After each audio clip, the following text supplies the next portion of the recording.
We are live. Hey, everybody. Hello. My name's Tom Ventiquattro I'm here. Ventiquattro here. So today, I know you read the title. The reason why we are doing, yet again, another Miss Pandarian tier list, this time this could be, well, we should have did this in the last two streams, is called its very own Miss Pandaria Siege of Orgrimmar, aka 5.4.8 PvE tier list. So if anybody's wondering, like, oh my goodness, like, why is this class specialization just like in the lowest tier or the highest tier?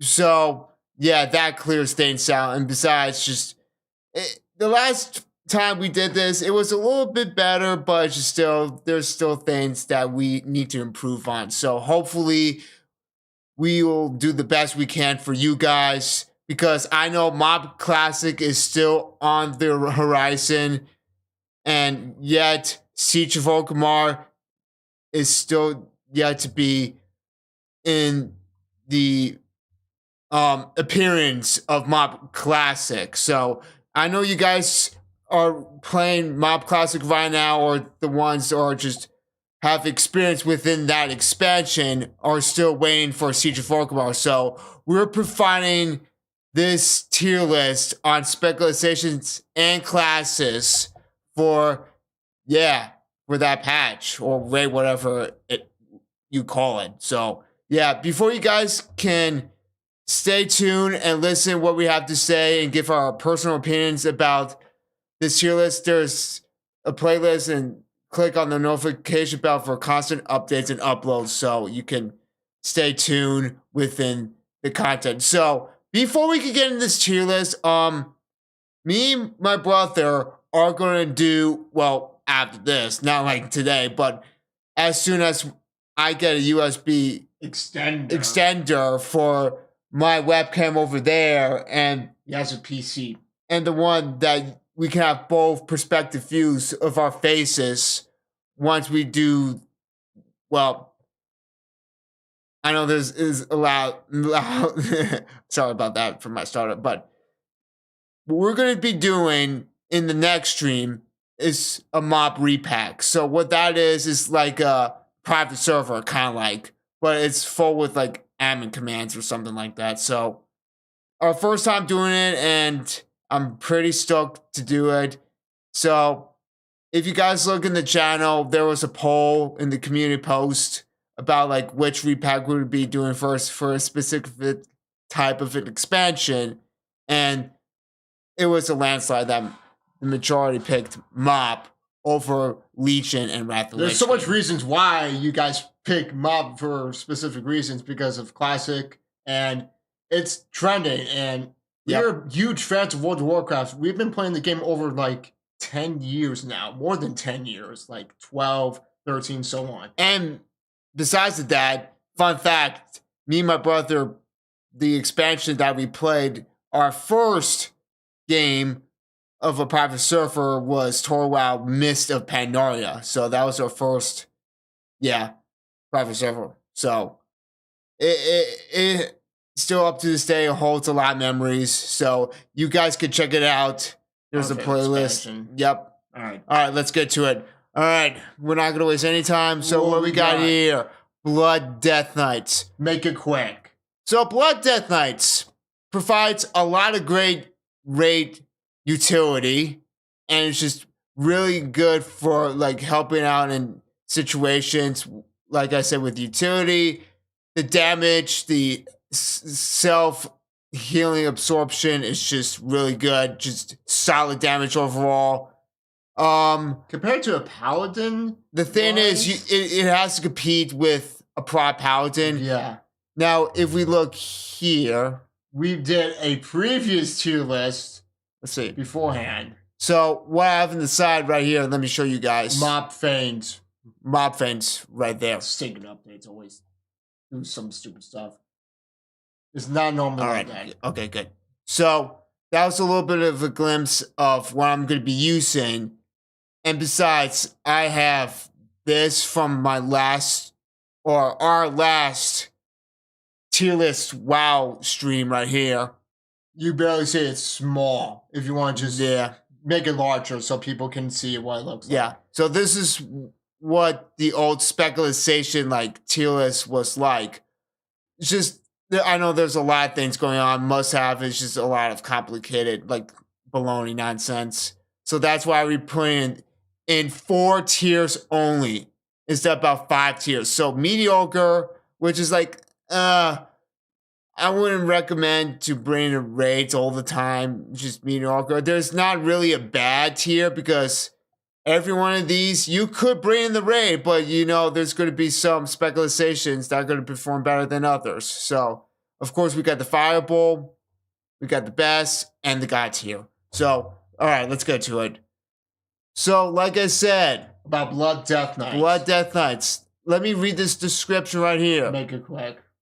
Compared to other tank classes, Blood Death Knights bring few useful raid buffs or cooldowns, and we feel that they take a lot more precision and skill to play to their maximum potential. The reason for this that a large part of tanking as Death Knights is done manually by the player itself, who has constantly make game influencing decisions regarding which abilities to use. So Blood Death Knights are relying on, like I said earlier, self-healing being one of the most efficient tanks.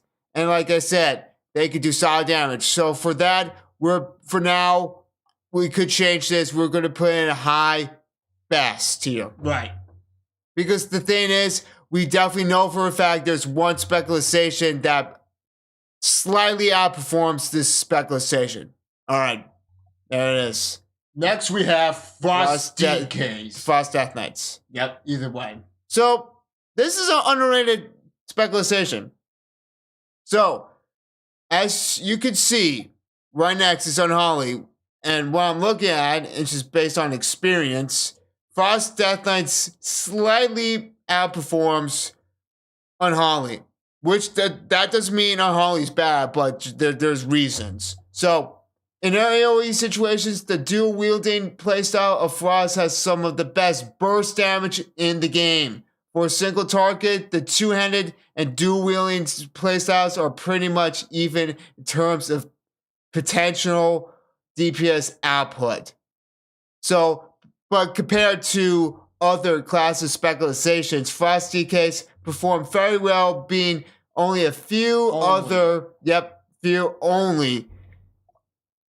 DPS specialization, sorry about that, like specializations behind. So with that being said, like we think about the utility, provide great utility, the same thing, we'll just for now put it, because with the high burst potential, it could be high fireball or it could be low best here. I say for now, we could put it right there. We'll just adjust as we go along because it's kind of tough to tell with some, because some are controversial. You could say it's like the best or it could be the worst. It's based on our opinion. So, but for you guys, we're going to adjust it along the way. So now we got is Unholy Death Knights. So let's see. Let me put it side by side. You want me to go for it for you? No, I'm good. You got it? There we go. Look at there that. we go. So the last time I put this, oh my goodness. Forget it. This was not even. I'm sorry. We put this in the C tier, guys, and the last time we did this, it was so bad. I'm sorry. Now I'm looking back at this, just we could have made better decisions. All right. Anyways, we got Unholy. Let's see what this has to store within this tier list. The Unholy specialization currently performs similar to Frost in both single target and AoE situation fights. Compared to other class specializations, Unholy Death Knights perform relatively well, although there are several specializations that overtake them. Yes. That is going to go way below. Currently, you could only use, it says this right here, Fireball, two-handed weapons is the only Fireball Unholy playstyle. So, dual wield. So, with the limitation, Because the thing is, what I forgot to tell you guys, Frost DKs can play either dual wield or two-handed, which gives it a little bit more flexibility. So for that being said, we're just going to put this right here. Honestly, with this, we'll just put it up there. Because with that situation, just think that this is like low best here. Because I think we've seen a video that someone is actually playing a Frost Deathline and it was competing one of the top DPS specs in the game. It is unbelievable. If you master the rotation, they come so lethal. So, low best here is our opinion. Yep. Wherever you guys think it is, we change it. Whatever. All right. Oh, this is going to be a fun one right here. Next, we got Guardian Druids right here, folks. Guardian Druids tanks are currently fairly well balanced when compared to other tanky classes, although they are somewhat underrepresented. So the thing, I wouldn't really say underrepresented, honestly, because I see, like, for example, one of our old buddies in Hold My Beer Watch This played a Guardian Druid, and his name is Bib. So, Bib, if you're watching this, shout out to you. I know sometimes we kind of give you a pain in the neck, but you know that's several years ago. All right. That's back in the tail, whatever. Yeah, we're kind of immature, so Guardian Druids rely mostly on avoiding physical damage and mitigating it. So similar to like Brewmaster monks. Through their abilities and their mastery, magic damage reduction is provided passively. As a Guardian Druid, you are relatively equally well suited for single target and AoE tanking. Guardian Druids have a playstyle that is both easy to learn and easy to master.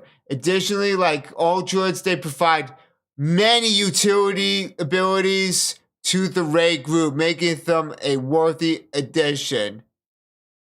Yep. That's all you could say. And I remember for a fact, Guardian Druids always dominate Garrosh in DPS. And they're just so tough to kill. They're just so tough to kill. For that being said, In conclusion, this is going to be in the best tier. Yeah. There's no question. When it comes to a great raid specialization, you need to do a couple of things. Whatever role you have to play in, whether it's tanking, healing, or DPS, you need to fill those needs if you're going to be doing high healing, high tanking, and just not only just for yourself, that you provide use, like I said, to yourself, provide raid, like utility that helps out others too in need. So DKs and Druids overall are just really solid when it comes to raid utility. So that is why, and many other reasons, like I said about Guardian Druids, they're going to be in the same tier as Blood, Death Knights, and possibly Frost DKs. All right. Anyways, we're moving on to another underrated class. Okay, you know what? I'm going to be honest. I'm kind of happy that we put this little bit more of a recognized spot, because the last time, I will give ourselves credit from the past, from last year. We put it in A tier, or AKA no ass best tier. So the reason why we're, it would no matter, we'll just leave it there. So either way you could do it, but again, I feel like this is I kind of say it underappreciated. I don't think that's really the right term to use. Because I think if you're a WoW veteran or a pro, becomes so underrated. You can dominate in many aspects, not like any other can do. So the reason why, let's read this, the class overview. In terms of single target DPS, Pharaoh Specialization performs comparably with other DPS specializations in multi-target DPS. Pharaoh Druids perform relatively well, although they do not shine. As all Druids, Pharaoh Druids bring variety buffs and useful raid utilities to the raid group, making them a worthy addition. So this is like Frost DKs. But the thing is, they're harder to play. And there are also another underrated specialization, DPS spec. So the reason why it's kind of like Affliction. If you can master this specialization, my goodness, you can just do so much damage with this. It's just, I just feel like most players, even just casuals, saying like Feral is more suited to PvP, but I know for a fact that some may disagree. You could use this as a PvP specialization or PvE because, like I said earlier, it's just does really well in single target and just AoE if you can master it. Because there was one time, while I was in the bathroom, I was looking through DPS Feral Druid, like when I was searching on YouTube and looked through the damages. My goodness, they're just ridiculous. They're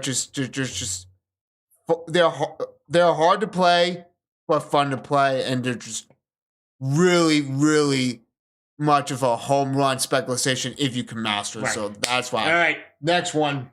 We got Restoration Druids.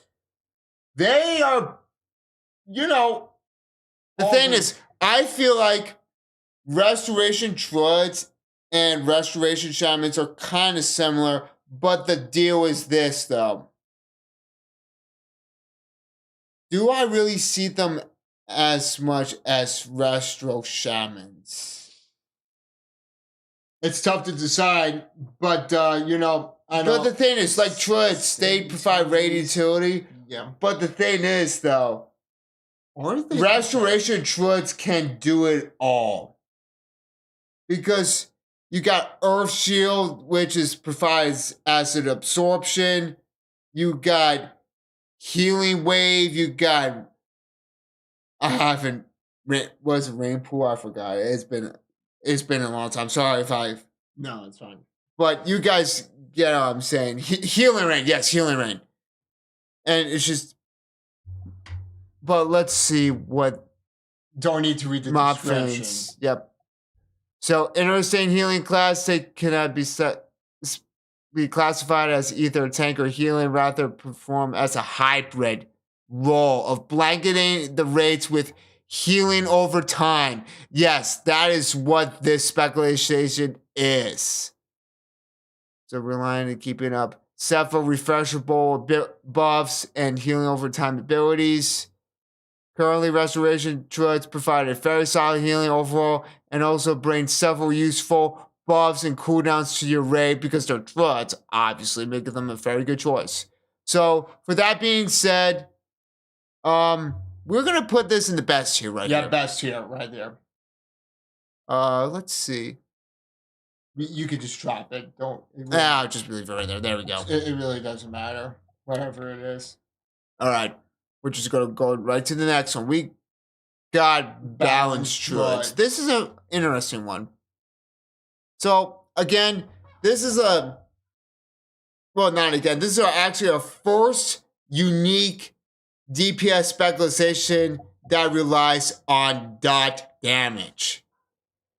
So, the Balanced specialization provides an entertaining and challenging rotation. Because the thing is, you got to challenge the procs, you got to precise everything, but it performs very well in terms of DPS when compared to other classes. On many fights, it's one of the top DPS specializations in tier 15. But this is tier 16. Yeah. In multiple target fights, Balanced Druids can perform extremely well due to the multi-dotting tactic. Additionally, with all Druids, Balanced Druids provides various benefits to the raids, making them a useful addition. So, with that being said, I think with experience, how much you see Balanced Druids keeping up with the top DPS specializations? I really don't see as many, but they're still extremely fireable. I would say high fireable tier or low best tier, but I would say we could just pull low best tier for now. But yeah, all these most of these are going to be because the balancing of Miss Pandaria is just so good. It's just so much. It's just like there's not even a single druid specialization, guys, that is bad. Not even a single one. Like, I wish we could see more balanced druids overall in like. But the thing is, perspective, it's just this could be so tough. I'm not gonna spoil it, but there's one specialization that rules most or all, and that is in the same play style as I'm not gonna spoil it. All right, what we got here? We got Beast Mastery. Ooh. You know what? I'm not gonna spoil it, but this is probably one of my most suited if I was going to play as a hunter. Brain a hunter if you're doing the Siege Crafter. Obviously, we're just going to put this up here. So, Beast Mastery provides the highest DPS among the hunter specializations, as well as a very high DPS compared to the majority of the other DPS classes or specializations. Yeah, but it says classes, but we're doing DPS as for my terms. So Beast Mastery Hunters will be pleased to find that many issues that have plagued the spec prior to Mr. Pandaria have been rectified, making the spec quite attractive indeed. So with tier 16, Beast Mastery Hunters went from barrel. Well, not barrel. How should I say this? Like right here, kind of fireable and mediocre. I think I've been nearly below average, but it's like average. Like, you know. Now with tier 16, they're just almost like you could say top dogs. Yeah. Honestly, I think this should be up here. Honestly. Yeah. There we go. But don't worry about this, guys. We'll adjust this as we get into the end of this. All right, next one. We've underestimated so bad. Survival Hunters. Okay. Even though they're slightly behind Beast Mastery, it's still a really viable DPS specialization. Because it's a different playstyle as Beast Mastery. Because it's a dot damage dealing specialization. It's unique. And I feel like this is very good when it comes to, like my brother said, the Siege Crafter Black Fuse fight. So, again, it has a very easy to perform rotation and is not adversarially affected by high movement encounters. So, yeah. So, for that being said, we're putting a high fireball, or we just put this, switch these two. There we go. But we could actually, it depends. Like, there's some bosses require dotting because of ads and something, because you can just hit certain ads that have so much health and lots down the boss. I would say this, we'll just leave it a high fireball because there's other specializations that we have to put on this list that are going to be lower than these two. So we just don't want to underappreciate Survival Hunters because we've really... Don't get twisted with our opinion, guys. It's just... We're just going to sort things out once we get to the end of this. All right. Next one, we got... Oh, okay. So what I said earlier about just lower than this, I think I put that to my point right here. Yep. Marksmanship Hunters. Throughout Mr. Pandaria, I've looked through, people think, this is like... In conclusion already, they are below average. There is very little reason to choose marksmanship over Beast Mastery and Survival Hunters. Let me tell you why. The marksmanship specialization provides a high single target DPS specialization as well as AoE DPS. But compared to the two of the hunter specializations, marksmanship is behind both Beast Mastery and Survival Hunters in both single target and AoE. And compared to other classes and specs, it is toward the bottom end of DPS ranking. So we're gonna have our first ever mediocre There's specialization. No like, why are you playing this? If this is not like terrible by all means, but next, if we're nobody cares about marksmanship. let's move on before we get comments. Oh, we got fire mages next. Okay. Remember, if you used to play Wrath guys, they are insanely bonkers. They are incredible of everything. Their dots, their bursts, just everything. Their utility is just you know what? That's unfathomable. Yeah. Okay. The fire specialization delivers good and sustained single target damage as well as incredible cleave capability. So they're fireable in AoE fights and even the counters too. Also, fire mages have little to no mana issues. I have no idea why this spaced out. It kind of tripped me up a little bit. But as a fire mage, you will use a broad range of spells. Some can be used for both single target and multiple target situations, while other are exclusive of one of those two situations. In multiple target situations, the strategy you will use depend on several parameters, such as the number of adds and their points. So this is going to be probably like a high best tier. High best tier. Yeah. Or low god. It would depend on what's going to be up here. But I'm saying do not change it to anywhere. Oh, yeah. Yep. So there's a reason why this outperforms Balance Druids. But raid utility, mages are really good with raid utility too, guys. Yep. So don't forget about that. Next, we got... Okay. I'll be honest. If we're talking about back then in Mob in stage 1 or phase 1, yeah, it's phase 1. Sorry about that, guys. Phase 1 or phase 2, this has been better. That's pretty good. But this now... has been the top, but sits with what I've realized and analyzed. Yeah, they're... Yeah, not mediocre by all means. Hold on, guys. Let's just get into this. The Frost specialization is performing well in both single target and multiple AoE fights.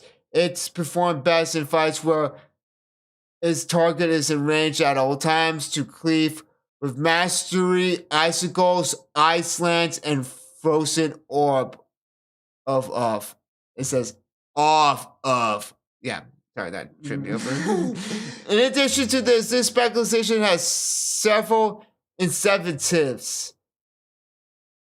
The rotation is pleasant and easy to learn, and Frost mages are usually very useful in raid due to their unparalleled chitin and crowd control capabilities. So, this is not like, and you're going to see because like I said earlier, they've been a little bit outperformed from these two mage specializations, but they're fireable. So for that being said, we're putting this in the fireable tier. Yep, certain bosses require ad control and all of that. And when it comes to fights, I have a lot of mobility. I remember the last stream I said. Mobility. What is that supposed to mean? I have no idea. There's a comment. Let me see. There's a stupid comment. Hold on, we'll get a little bit off topic here. This is ridiculous. I don't know why.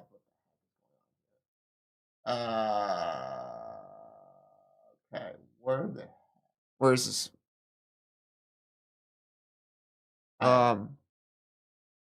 this guy? Where's the guy? So, hold on. There's a comment that's every shot win. This guy on the right said. If we can't, that's fine. We'll just... But you guys, you know what we mean from that. So, all right. Don't worry about it right now. Yeah. I'll tell you guys based on what I remembered. Take a shot every time the guy on the right, which is me, in this video, said, mobility. Yeah, that's you. That was me. All right. Next, we got Arcane Mages. Let me tell you, their burst damage, I can say right now, they are insanely strong. I'll say this. I remember there was a couple times I'll have to look on how much damage an arcane does. The thing is, it's like one of these specializations, Feral Druid, or just even with the Affliction Warlocks, it's geared, well, I'll say this right now. It's similar to Fury Warriors. They're gear dependent. They're gear dependent. It's like most expansions, they could be below of DPS, use this as an example in the mediocre tier, or they could be like the top of the barrel, like of the food chain. So let me just switch these two back. What we say about arcane mages provides very good single target damaging and situationary fights. Situationary fights. Playing an arcane mage relatively well is much easier than doing with a frost or a fire mage. This specialization only requires that you watch out for a few cooldowns, and a great part of your damage will come from one spell, Arcane Blast. However, mastering this specialization is just as difficult as with other mage specializations. So, like I said, it's similar to Fury Warriors. You got to keep Arcane Blast the entire time. But they are going in the same tier as Bounce Druids. Yep. No question about it. There's going to be a lot of specializations, guys, that are going to be in this tier. I'm telling you right now. It's tough. It's tough. But don't count on, I know. We'll figure out this later, guys. So, I know. Just hold your breath. All right. Next one. We'll go right to the next one. Okay. This. Into the new specific class that was added in World of Warcraft. Miss Pandaria. So we got. Where is this? Okay, there we go. Brewmaster. I like how you. So you've updated this, right? That matches, or this has been there all along? It's always been there. Okay, good. Because then it would have been a mess. We would probably have to search everything. But we got Brewmaster. This is a little bit different. A little bit different from Blood Death Knights. And like, this is kind of similar to Guardian Druids because rely on 40 damage, though parrying attacks. Brewmaster additional way of dealing with incoming damage. A unique ability called Stacker. So I will tell you what Stacker does if any of the newcomers or want to try it out. Nobody wants to hear that. We've heard it. We've seen no, it. I said newcomers if they want to play a different tech specialization. So Stacker, it's very important. You struck off physical attacks, causing 80% of the damage to happen instantly, and the remaining 20% to be defined over 10 seconds. So this could take, a Brewmaster could take a lot of physical hits, causing 80% of the damage to happen instantly. So it's kind of like block strength, pretty much. And they are just really good with that, which causes part of the damage to be done the monk instantly. So they could take the hits and just put them right back to the NPCs that they dealt in the first place. While the rest is done over the course of the 10 seconds, blah, blah, blah, blah, blah. Mainly for these reasons, Brewmasters benefit from a steady and relatively easily healed damage intake. They make excellent tanks in PvE and will always be a valuable asset to your raid. Oh, this is a unique part. Unlike any other tanking class, Brewmaster monks lack a power of defensive cooldowns, so that reduces all damage taken. But they make up for this through their mainly versatile defensive abilities. Wait, let me add to that. If you bring in a warrior, they have a talent that actually is like same specific as charge. You can reduce the damage taken for the matter of seconds, so you don't really need to rely. Was it guard? Yeah, I think it's specific talent. It's just talent specialization. So, if you have a warrior with you, or specific classes that give you that damage mitigation, they become so good. No matter. it's gonna be a high or it's tough to decide. Right there. Because what do you think? Right here? Like low fireball? But I think a lot of people underappreciate Brewmaster monks. So I'll put them a little best here. All right, fair. Because the thing is, it has to compete with more recognizable like tank specializations like blood and guardian druid. So, and the thing is, I don't want to have too many like best tiers. Right.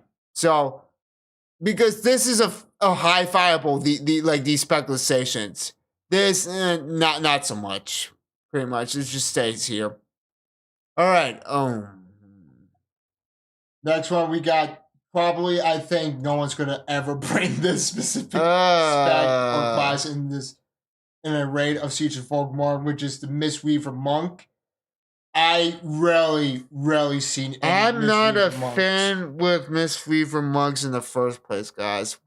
What are we thinking? Hold on, let me see, chat. If we're doing good, where are we? Yeah, I got you right here. Oh, that's right. Okay, we're good. All right. All right. Mistweaver monks. I'll just get through it. The healing specialization monks that is recently out of like Brewmaster. Mistweaver monks are in many ways highly atypical healers. The borrow certain concepts and mechanics from other healing classes, but manage to remain original, provide a fun playing experience, a peculiarity of the Mistweaver playstyle is the need to be in melee range of the boss. Yeah, melee. A melee healer? Yeah, because you gotta stay in range of... not in range. It's like you're playing a melee healer. Whoever brings a melee healer into a stupid raid of Siege of Orgrimmar? Have you seen a melee healer in a raid? No! And you're gonna get, like, if sort of enemy's gonna hit hard, you're gonna get one-shotted and you're basically dead. So you might say, you're gonna go into the... Well, I gotta finish reading, but hold on. Alright, where are we off? Melee off. In order to reach maximum potential, in order to play this, Mistweavers are able to perform both single target and AoE multiple that target players. Although they are much better suited in AoE multiple that target healing, Mistweavers lack a wide variety of buffs, cooldowns, and useful abilities. Despite this, we believe they're going to be a viable choice in any raid group. So, like, the thing is, it's pretty much like with Frost Mages right here, we just keep it right in the fireball. Yeah. Because, like, I think all healing raid specializations are fireball, but this is probably, I'm going to spoil this, this is like the weakest link. Yep, the weakest link. All right. Anyways, we're moving on. We got the next one is... This is Windwalker. Interesting. This is an interesting specialization. Monk. I just recently, I think it was me. Yeah, it was just earlier when I was in the bathroom. I was looking on Hero Gosh that somebody, I forgot what the rank, maybe 12th or 10th place in. Whatever. Yeah, and go Hero Gosh 25 man. All right. Windwalker monks provide competitive melee DPS with weapons of same item level. Dual wielding provides more DPS than using a two-handed weapon, but a higher item level two-handed weapon will push this playstyle ahead. Windwalker monks are extremely mobile, and they are also excellent personal survival cooldowns that allow them to mitigate a lot of damage in a raiding environment. So, two things. They're one of the best mobile specs to play. They have so much utility when it comes to mobility. I would not say the best for raids, however. I mean, just saying that in general before that. So, And the second of it is like what it says. It's about mostly of gearing itself to. Yeah, pretty much like most all raid specializations. So I would definitely say What do you think? Is probably I would give it. Yeah. Right. We're going right over here. No, wait. Yeah, right there. Yeah, they're in this category. They're verifiable. I would never put. All right. Yeah, can we just get it? Just in conclusion, they have all the utilities. I'm not gonna read it because the you tank guys know. is for prop paladins are just ridiculous. Great damage, great self healing, just damage mitigation all around. Just great utility for all paladins. They're by far the most broken tank specialization, and even leveling, you could twink a prop paladin and they could do insane amount of damage. And they will never die. They outperform everything and everyone when it comes to tank, and it's not even close. They're just, my goodness, just a broken. It's kind of like you're comparing like an Aaron Donald against like 10 offensive linemen in the NFL, just as a comparison. Right. All right, next one. This we've actually is an underestimated specialization, and we're putting this with, I think they're higher than this. Oh, tell them why. Tell them why. I'll tell you what. Some people might be a little bit in my side or against me, but I'm going to tell you why right now. Holy Paladins offer a source of very reliable healing over long fights, as well as a large amount of tools that help them mitigate or avoid damage, both on themselves and on other raid members. While Holy Paladins do possess great tank healing capabilities, they are not pushed into this role and can still raid very well. Other aspect that sets Paladins aside from other healing specializations is their secondary resource called Holy Power. So this is a unique healing class specialization. So with Mistweaver, they have Chi. That is it's like kind of like a combo bar thing. I know some people kind of dislike or just not a fan with healing. Oh, excuse me. Power class bar, but that's what makes it unique. You could have your opinions on whether healers should have class bars or not, but it depends. But like Paladins, they have great utility and just they are really good with long durated fights. In order to play, okay, no, just make sure. Okay, here we go. Holy Power. As Holy Paladin and his biggest contributing factor to their very good mana conversion and regeneration, and that is why they're up here. Yep, no question about it. I don't know why the heck we put it in a B tier. Like, why? Why are they in the same tier? Have you seen Holy Paladins ever been bad? No, never. Actually, I see a handful amount of them in my raid when it comes to only if you watch this. In cases there's no prop paladins, but I highly doubt that there's no like Holy Paladins or prop paladins too. So. Oh, guys, thank you so much for watching right now. All right, moving on next. Oh. Okay, hold on. No, Stop. All right. I mean, they're Retribution. They're not the best. AoE fights, they're good, but single target, I don't know. In single target DPS, the Retribution specialization is performing not very well, which is decent compared to most other classes. While it is not at the top of the DPS rankings, it is certainly worth bringing to raids. In AoE DPS, Retribution does decently, but certainly does not shine. As in the case with all Paladins, Reputation Paladins bring many raid utility buffs and abilities. Well, the thing is, we're talking about damage here. So, what do you think? Do you think they do better? Well, you played I played a reputation paladin. Reputation paladin. So I'm just going to say right now, their single targeting just I would say below average. I can definitely say. So Mob Fang says single target they perform well, but when it comes to I hit around AoE 580. Retribution Paladins does decently, but certainly does not shine. What do you say about this? 580 plus, I do around 350k. No, wait. Before you say this, it says AoE DPS they do not shine, but in single target they perform well. What do you think?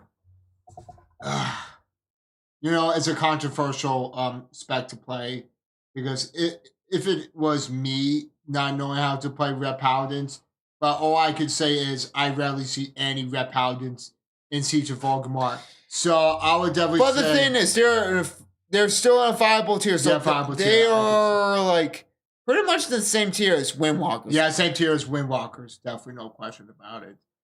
Why we put Red a little bit too low? I don't understand why. But they're easy to play. That's all I. Yes, that's the point. And the utilities are saving. They are decent damage dealers.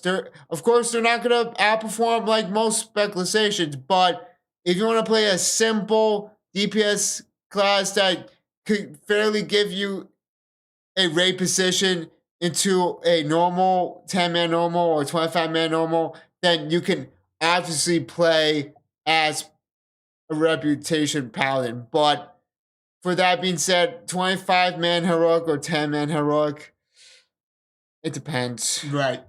But you're really going to see them in heroics, to be honest. Okay. Just putting God here. They're the most unique healing specialization ever. They can do damage while they're healing. They can absorb. I think the one flaw why I think there's one specialization that does better, it's because of one fight. But other than that, they just, oh my goodness. You can have the DPS intellect cloak, and they can do insane amount of damage as a healer, like as all priests. Awesome raid utility, and just they could just make you invincible. You could just put a holy shield upon like a tank, and they will never die. If you put a bubble on or a shield, more like a bubble is coming from a paladin than a priest. A shield on a protection paladin, good luck. You're not killing it. You're not killing. Bring them both in. You're not gonna die. You're not gonna die. That's all. My goodness. All we could say right there. They're just awesome. I don't even need to get further. But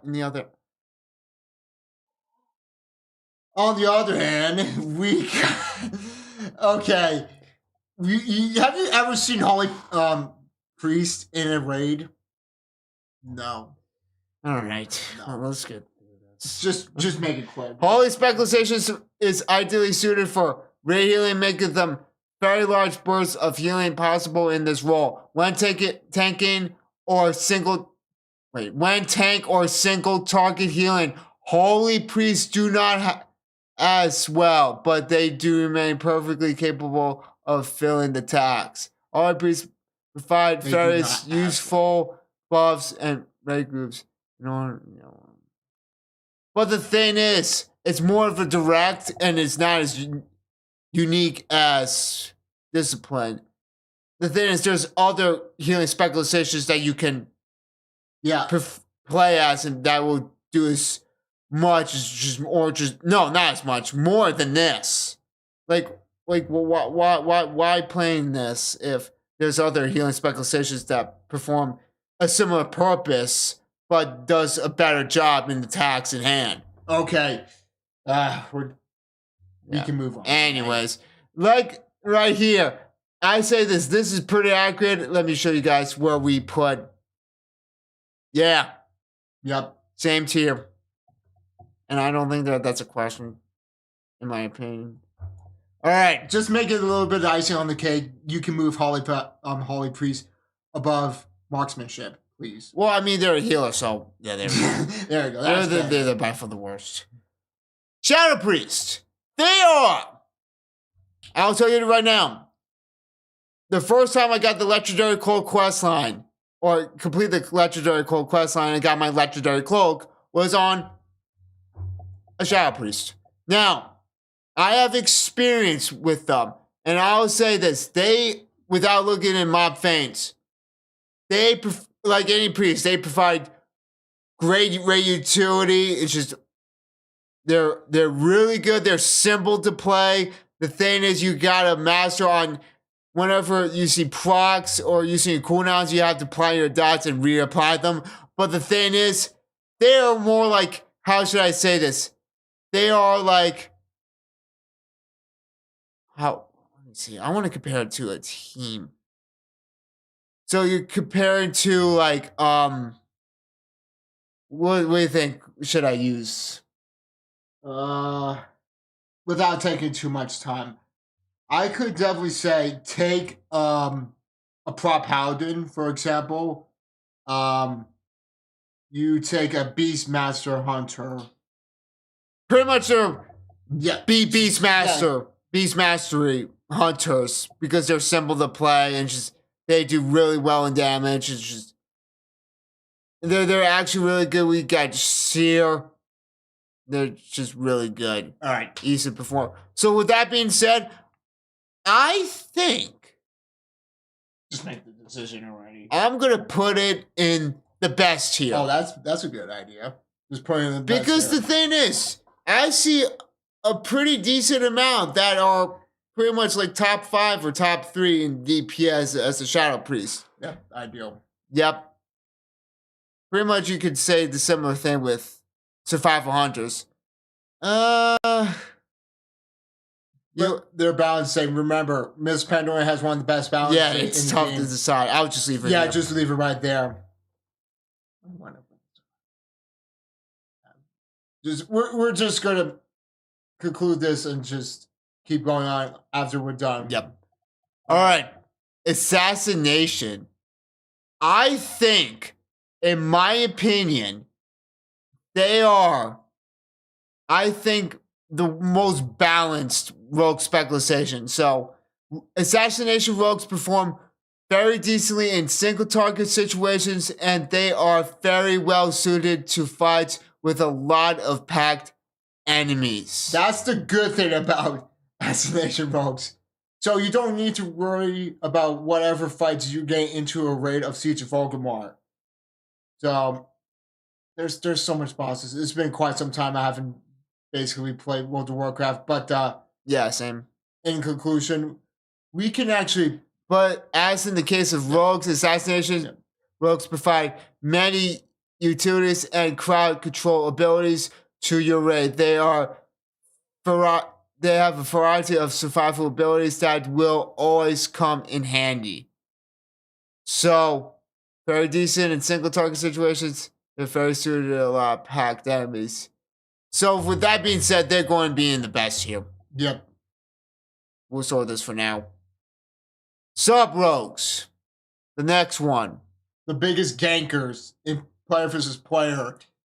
So the difference between sub rogues and assassination rogues, they are very good in single target situation fights, better than combat rogues and a par with assassination rogues. However, they lack in proper AoE damage, so they're kind of lackluster in that category.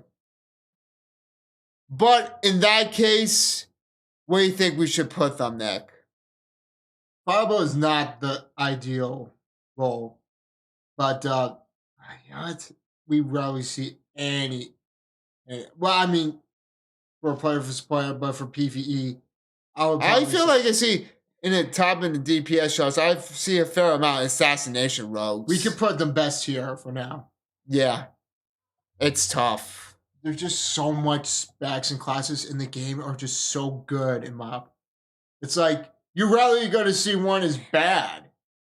Yeah, that's why a lot of people like if we talk about mob, I feel like it just gets overhauled because not many people are a fan with that miss of Pandaria aspect when it comes to World of Warcraft. Right. All right, now we got combat rogues. Combat rogues currently locked behind assassination as sub rogues in single target fights. However, with Blade Fury, which is like an AoE ability, enables them to shine in multiple target encounters, AoE fights, bringing utilities and stuff. So with that, we are putting this. Ooh, it's gonna be tough. It's like you got all rogue specs are good. You know what the thing is? I'll just put it right here with these right here. Honestly, hold on. To make it a little bit. Oh my goodness. The balancing in mob is ridiculous. Okay. Situational will be right here in this category. Okay. Anything right here is just like, all right, we're starting to get into a little bit of the bottom of the barrel right here, pretty much. Yeah. We're gonna finalize when we get into the end of this, guys. Like I said earlier, many times before. All right. Next we have Elemental Shamans, the spec you've been playing. I've played this specialization with a lot of experience. I'm telling you right now, they are no doubt going in the best here. I think they're easy to play. Yep. They're in the same category as balanced druids, shadow priests, and you know what? Maybe you could say they're pretty much in the same category as arcane mages. Yeah, just leave them right there. Like, they're easy to play, great utility, just shamans all around. They are no doubt one of the simple specializations you can bring in a semi-heroic raid like I did. No, that was Restoration Druid. But you could definitely bring an elemental shaman into your raid and not be a sacrifice that is just like a dark water specialization. Just raid utility, like I said, good damage when it comes to a simple DPS specialization. And it's just, they're so fun to play. Like, you just block a burst, like boom, boom, boom. Even when you're doing burst damage, it's just so fun with chain lightning. Oh my goodness, you guys gotta check out the Toy Wow playlist. There's, like I said before, there's a link description down below. You guys can check it out. Yep. All right. Just putting guys here. You know why? Chain of Healing, it is bonkers. The burst healing is insane. And we do not healing rain. Oh my god. Like I said a minute ago, this is the specialization I brought when I did my first ever semi-heroic, and many of the guild members of Home Idea watch this. Really appreciate it on how well I've been playing this class specializations, and my goodness, they're easy to play. They're just the chain heal, the healing rate, and just their rate utility. It's just so good that Earth They have it all. They have it all. It's between these two, no doubt, the two of the easiest top of the food chain healing specializations of all time when it comes to playing Mr. Pandora. Well, we're talking about the specialization, not I wouldn't really say all the time, but pretty much you guys get the point. No, it's quite sound overrated if you would say that. All right, we just put it as is and so. Oh my goodness. Yeah. just say it is and so. High damage, just burst is insane. You're just like being thrall, but if you want, it's like you're playing shaman in Dragon Ball Z. It's just so fun to play. Just their burst damage is absolutely diabolical.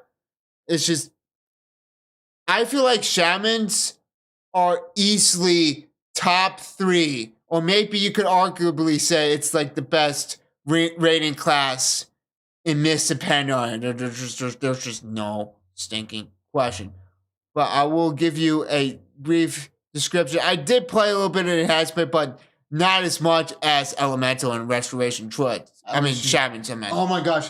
If we would have played World of Warcraft longer in Stormforge and Mistblade, you would have been probably one of the top DPSers in the stinking raid. So yeah. Oh, we're good. Okay, just making sure. As an enhancement shaman, you are given a unique playstyle with combined melee and attacks and spell casting. While you always favor being in melee range of your enemies, you can cast for various abilities at range, including some that are part of your regular rotation. You also have great self-healing capabilities. In terms of AoE damage, enhancement shamans also perform very decently.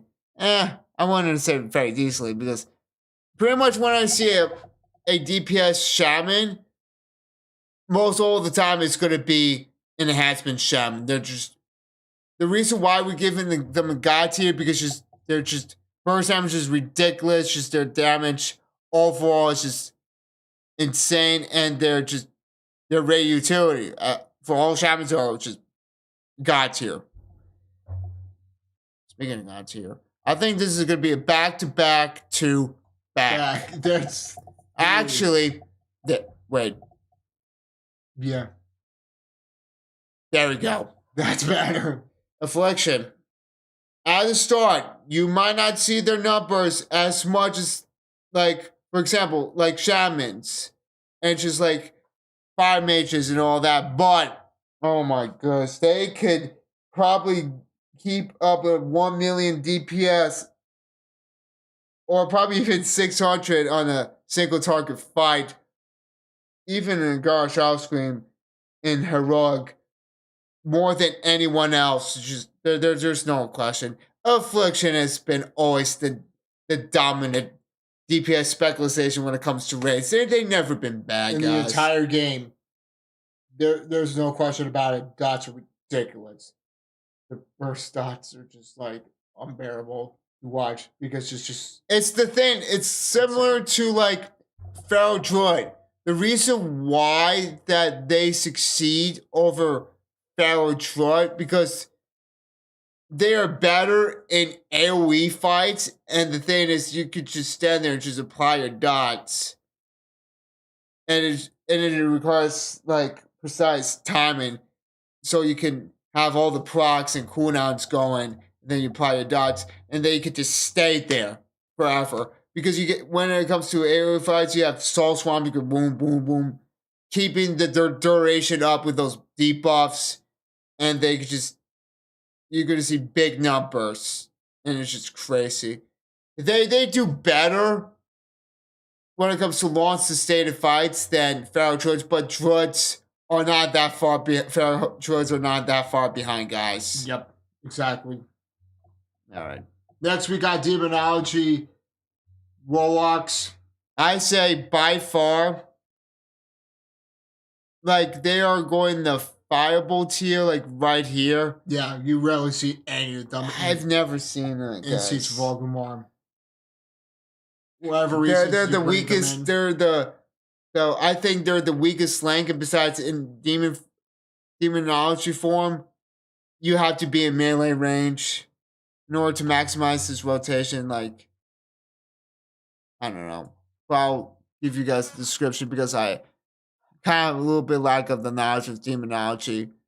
Demonology warlocks provide good single target and multi-target DPS. They also have good burst damage capabilities.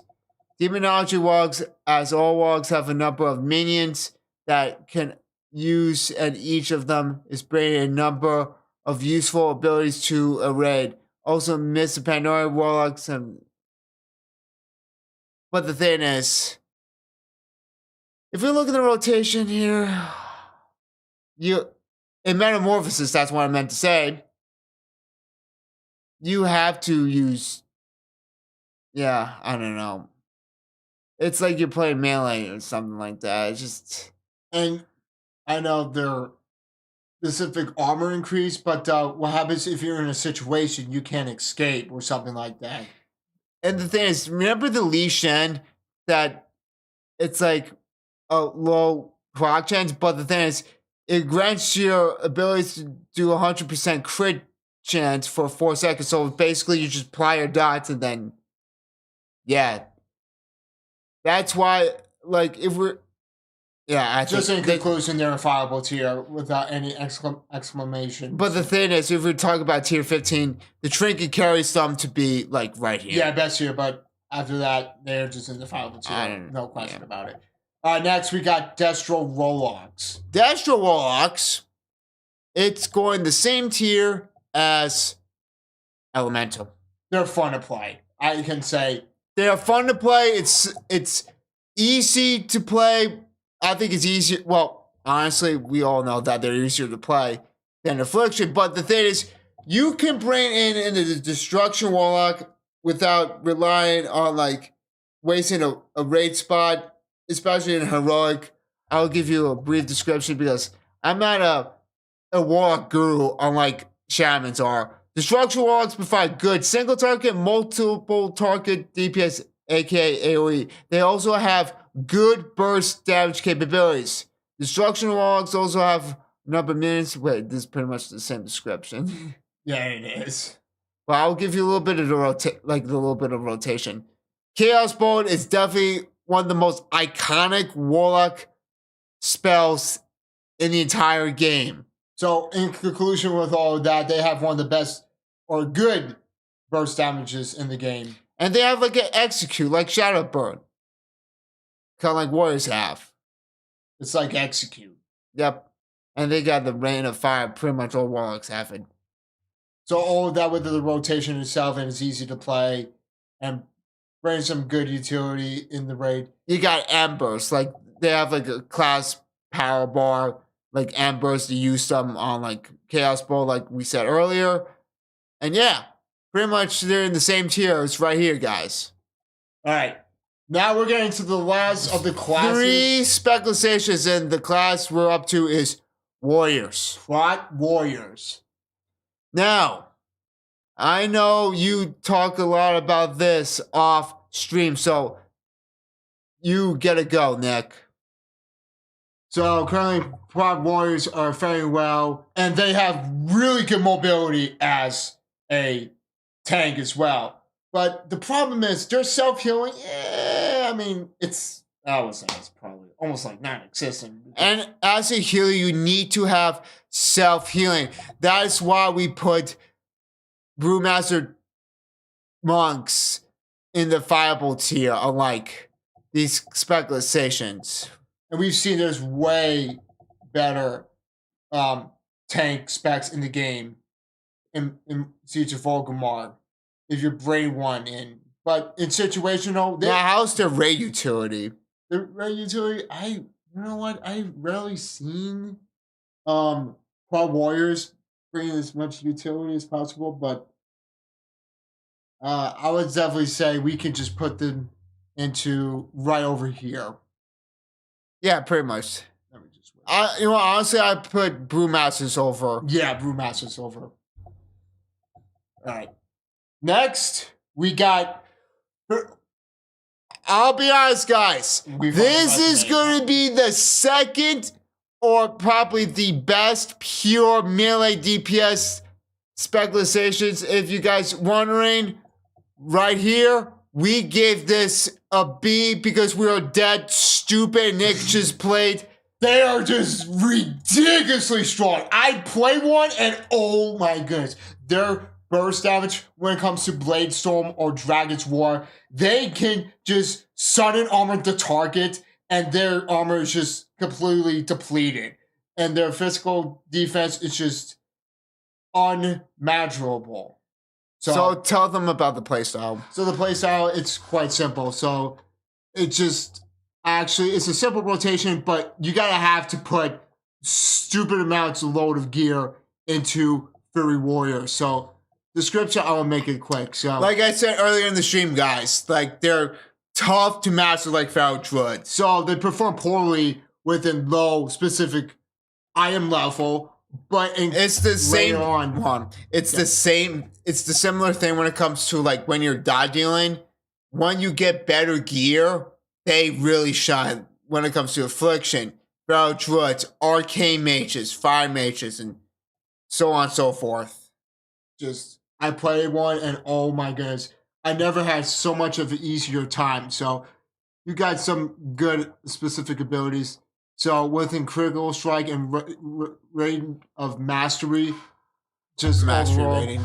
yep, it's below arms in itself in terms of damage until it reaches one much higher iron level, like what I said over here.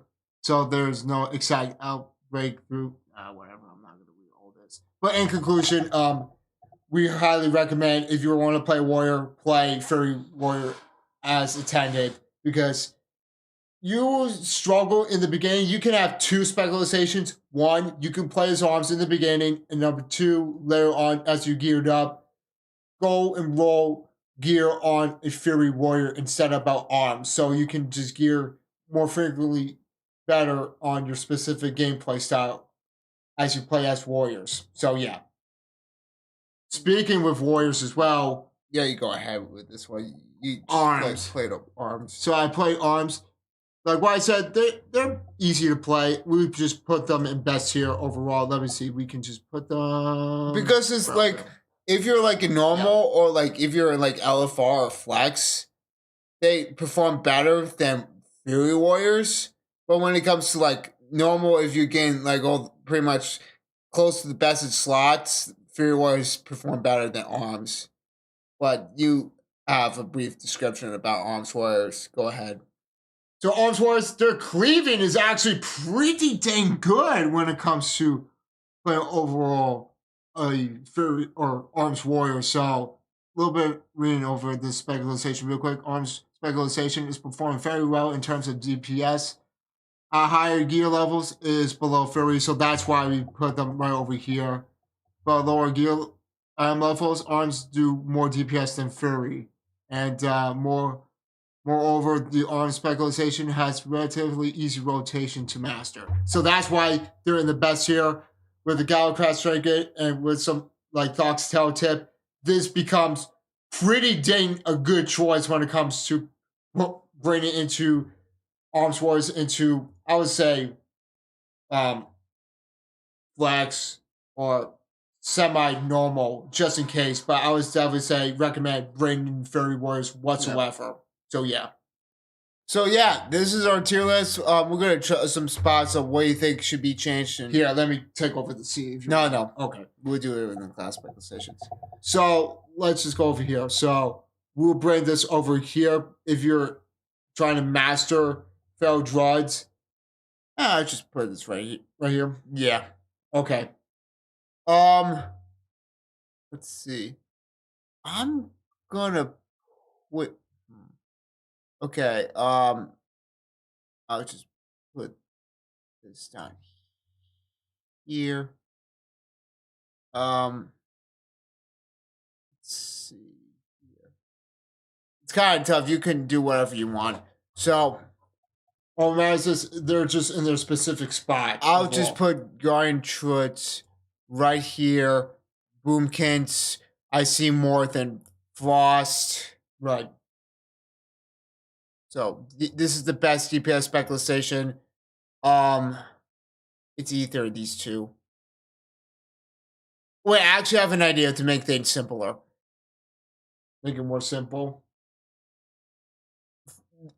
From left to right, from this tier, it's gonna be basically the better side, and this could be like just slightly worse when it comes to this category. So for a tank, no question.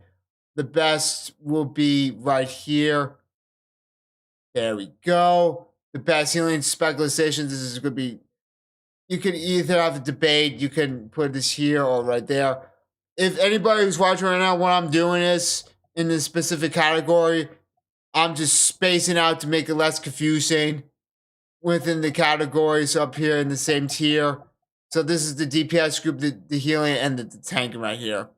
So Affliction's number one. You could either debate Fury Warriors or, yeah.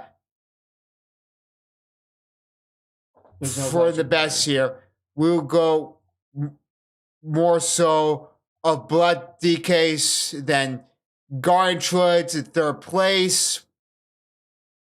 Then when it comes to healing, I'll put Holy Paladins, Restoration Druids, and then for DPS, it's going to be a tough one, honestly. I'll say, what do you think could be the... Keep them Fire Mages right there. Yes. Within Feral Druids Druids too. And even with Beast Mastery Hunters.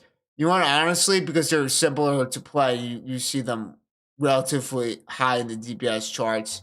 Put them right here. Yep. Put them a little bit lower because they're difficult to master. So we'll do like that. Arms Warriors, I think they're here. Along with Elemental Shamans and this. Yeah, wait. Put it like that. There we go. Assassination Rogues. Ooh, you know what? I want to put this right here. Yeah, put it right over there. Arcane Mage is right there. Frosty Case. What do we say? Do you think they're better overall in DPS than Assassination? Yeah, because they're burst. Now, do you think any of these should be higher than Assassination and Frosty Case? That is so tough to decide, to be honest. But I would have to say that, you know what? Hold on a second. I feel like Survival Under should be up here. Yep, exactly. I'll say this. I think they're better use than Shadow Priest. I think they should stay here. Yep, stay right there. I feel like they're better use than Arms Warriors and maybe Shadow Priest. It's tough. It's either between these two. They're kind of similar. Yeah. What about Frosty Case? Do you think they should stay right here? Yeah, stay right there. And even Assassination Rogues? Yep. Let's see. How are we looking at in the best here when it comes to DPS? Best here, let me see. By the way, this is the DPS category, the healing, and the rest of this DPS, guys. Just letting you know. Going from here to here is from A plus to like A minus or something like that. Or just an A minus, yeah. What do you think? Any of the DPS needs to be changed? Well, Elemental Shamans, you've played them before. How's your damage overall as an Elemental Shaman? I remember in Garrosh, they do like... The thing is, I never got up to like Hello Garrosh. But I remember Elemental, Toe, my buddy, my former buddy, and who might be a watch this, did like 400k. But then the thing is, it was like normal Garrosh. So it's not like a longer. Do you have scatter or details? Scatter pretty much. Yeah, I never had pretty much had details. But the thing is, they're pretty much the same tier as yeah. It's kind of tough, but they're easy to play. But the thing is, they do better scaling at a higher item level than Arms Warriors and Shadow Priest. Pretty much Survival Hunters and Elemental Shamans are pretty much in the same category when it comes to damage overall. Now we got the Fireball tier. This is going to be the weakest link when it comes to DPS. I say Unholy is the best Fireball DPS specialization in this category, guys, right here. Then Mistweaver is the weakest link, so kind of feels wrong. This is ahead, but don't. This is based on just like tank, healer, and then we sort out a little bit differently. If you guys know what we're talking about right now. Okay. I'll say this. Let's put Windwalker Monks up here because they could do solid DPS overall, single target. Their mobility is really good. Just leave sub rogues in the Fireball like right here. Like this is like combat rogues in the same either way. You could just go like this because they're different when it comes to play styles. because you rely more on AoE and single target. Not, well, I mean situation. That's what I meant earlier, guys. Retribution. No, just leave this here. Yeah, leave it right there. What do we think about demonology? I don't know. Yep, that's good right there. And then the worst of all, the worst, right here. Screenshot this. Whoever's watching this, this is our personal opinion of our tier list of raid specializations right here. So as you can see, I will say this once and I'll say this for the last time. From left to right, from S plus to like S minus, but we did it a little bit different, guys. This is for tank, healer, and DPS like selections right here and within their category and their tier. So obviously, look through this, guys, and this is pretty much it for DPS, healing, and tank specializations, guys. For Siege of Orgrimmar, we're not done the stream, guys, because we have to do classes now, and that should not take long. But I know there was a lot in depth, but you guys pretty much get the sort of the idea of what this tier list is. All right. To wrap it up, we'll make it a little bit. We'll make it a little more quicker than usual. Yep. So here we go. We got Frost. We got Death Knights overall. So I would definitely say they are fireable. We could put them in the fireable tier because they provide. Yeah, I will show you guys what we've ranked them as. No question about it, as Death Knights. At force, we put them in mid tier. What the heck is this? Why you put them in a mid tier? You provide like haste, like benefits overall for like attack speed. So you cannot bring them into mid tier no matter what it is. And there's just. By the way, I'm not wearing the same shirt. Yeah, me too. Or, yep, same t-shirt. Now, druids, we could definitely say. They're the best tier. They're the best tier, no question about it. You got balance, you got fail, and you got guarding, and there's so much good specs in the game. There's not even a single bad specialization when you play a druid, guys, in raids. Exactly. Hunters, they could be fireable too. Let me see what we ranked them as. Here, let me move this so you guys don't really hear as much. Yeah, we put them in fireable tier. No question about it. I would definitely say. So what this depends on the tiers, guys. The best tier must have more than one specialization, which provides tanking, DPS, and or what I excluded. Healing, yeah. Right, exactly. So it's gonna be in the fireable tier. Because I think giving too much props as a class that has all roles that are in one spec, we're not gonna put it higher than fireable. Right, exactly. Because when it comes to situations, you need to switch on specializations that could serve on different purposes on roles. Exactly. Now, mages, they're gonna be into the let me see where we ranked them as last time. Let me take a look. Did we put them in fireable tier? Okay, we did put them in fireable tier. Because I think there's... You know what? No. Nah, just leave them as this. It's pretty much like the same thing with...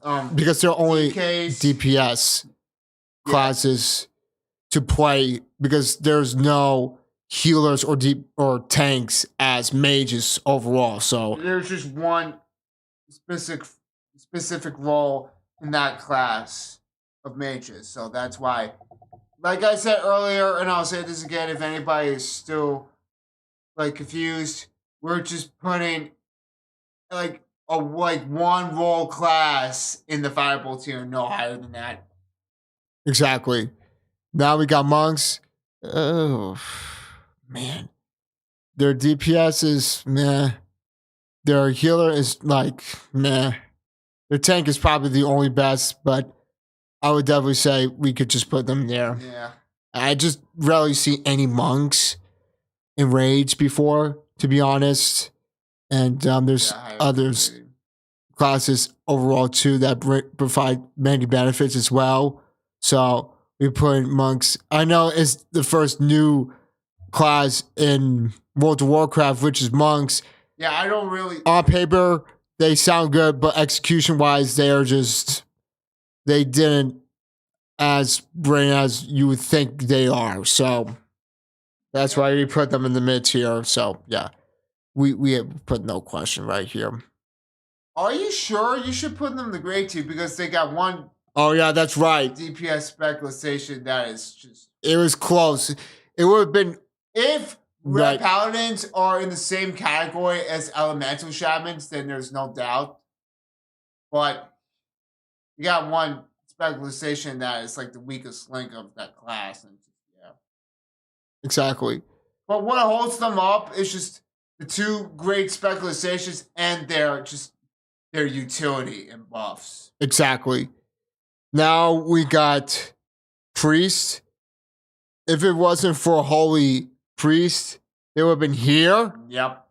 But it could go neck and neck. So let me see what we got here. So yeah, they're both on paper, but we'll put priest right over here as expected. So you can either swap in and out.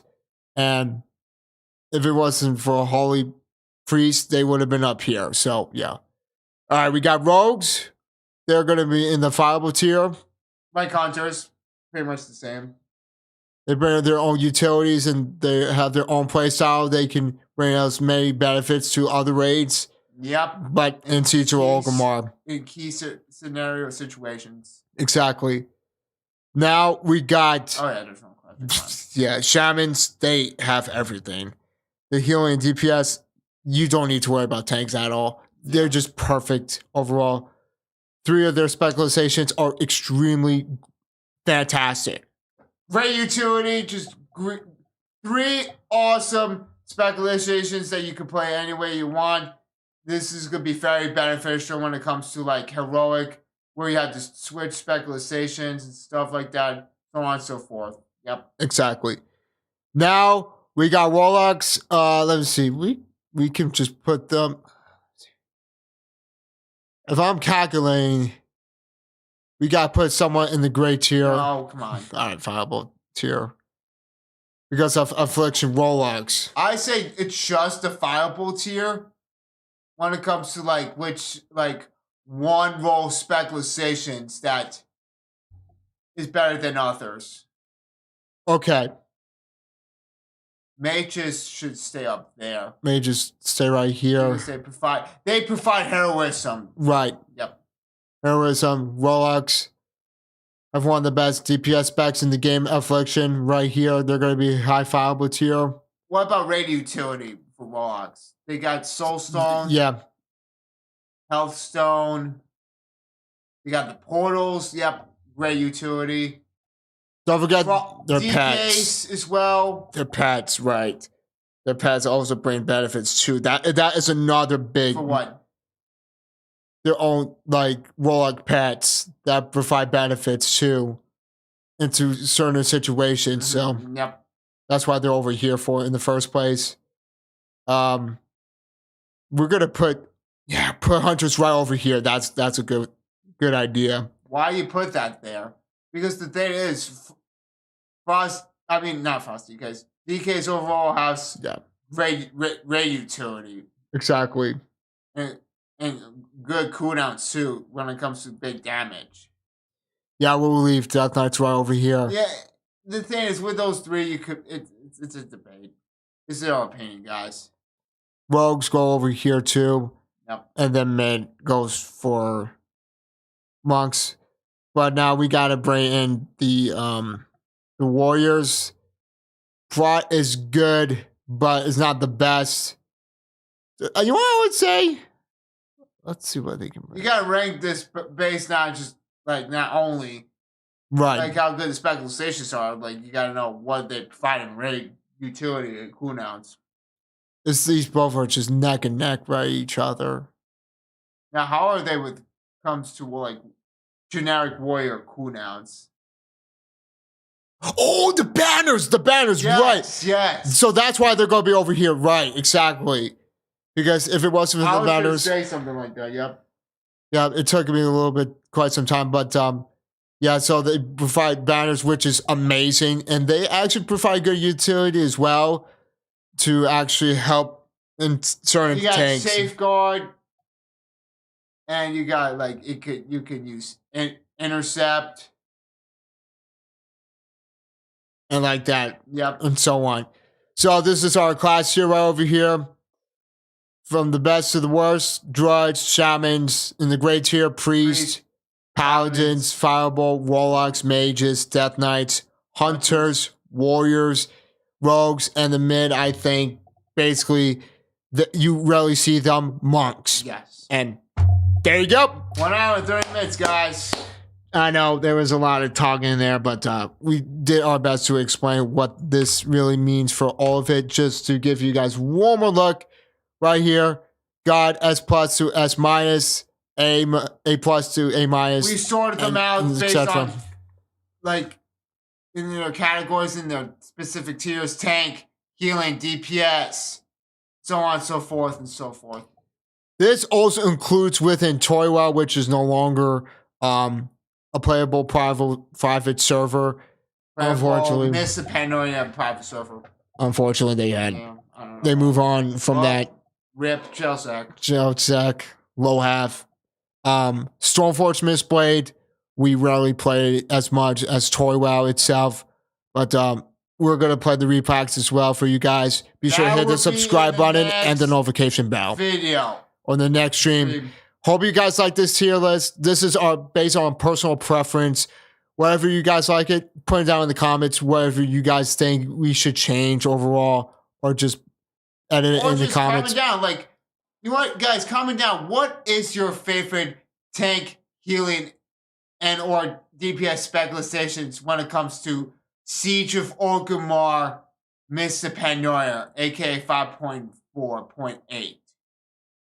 Yep, exactly. Be sure to smash the like button, hit the notification bell after you hit the subscribe button. Be sure to like the stream, comment, do so, share your friends, and always subscribe for more. And we'll see you guys in the next one. Bye. Take care.